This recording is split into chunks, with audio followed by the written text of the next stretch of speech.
In this video, we are going to write a polynomial function of least degree that has real coefficients. This time it's got a leading coefficient of 3, and it gives us 2 real zeros and an imaginary 0, which tells me that I'm going to have 2 plus I as another root. So I'm going to have a total of 4 zeros. I should have a degree of 4 when I am done. So I'm going to have f of x equals 3 times x minus 7 times x minus 1/3 times x minus 2 minus I and x minus 2 plus I. All right. Now, normally I'm going to do the imaginary part first, but I might want to do this part first. Okay. If you do or if you don't, doesn't really matter. Oops, that's minus 7 there. The reason why I'm going to do that part first is because as a result, I get no more fractions. Okay, we're multiplying these 5 things together, 4 roots and that coefficient. I can multiply them in any order I want to because of my associative properties and commutative properties and all that fun stuff. So I did 3 times x gave me 3x. 3 times negative 1/3 gives me negative 1. If I don't want to do that at the beginning, that is perfectly fine also. Okay, so I'm just going to sit on that piece for a little bit and leave that alone while I have this other imaginary part get multiplied out. So I'm going to have x squared.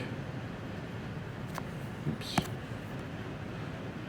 If I wanted to do double duty, which I probably should at this point, I'm going to write it this way just to make this distribution go a little bit smoother, not be as crowded with parentheses. So I've got x times x is x squared, x times negative 2 is negative 2x, x times negative I is negative ix. Then I've got negative 2 times x, negative 2 times negative 2, negative 2 times negative I. Should be a positive 2i. And then I've got a positive ix, which I can see right away. Gets rid of the other ix that I had. Minus 2i. Well, that gets rid of the positive 2i that I already had. And then minus I squared, which minus I squared is just going to become a positive 1. So I've got f of x equals x minus 7, 3x minus 1, x squared minus 4x plus 5. Because I have a plus 4 minus I squared, that becomes 4 plus 1. Okay, well, I'm going to multiply that x minus 7 times 3x minus 1 then, I suppose. That's going to give me a 3x squared minus x minus 21x plus 7.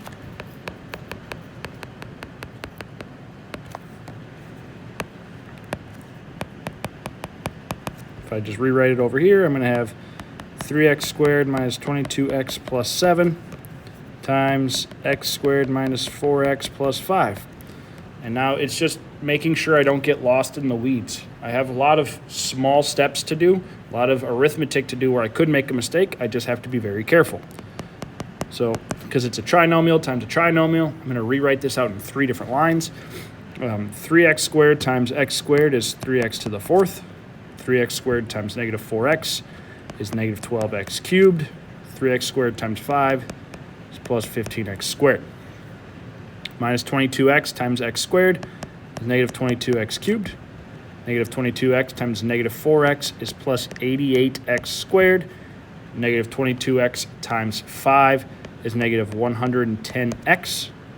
That's probably the worst line I have to deal with. Then I have 7 times x squared is 7x squared. 7 times negative 4x is negative 28x. 7 times 5 is 35. Now I add this stuff together to get my final answer, which will be 3x to the 4th minus 34x cubed. And then I'm going to have to say plus, well, if I do 7 plus 15, that gives me 22, plus 88 is 110x squared. Then negative 110 minus 128 is negative 138x plus 35.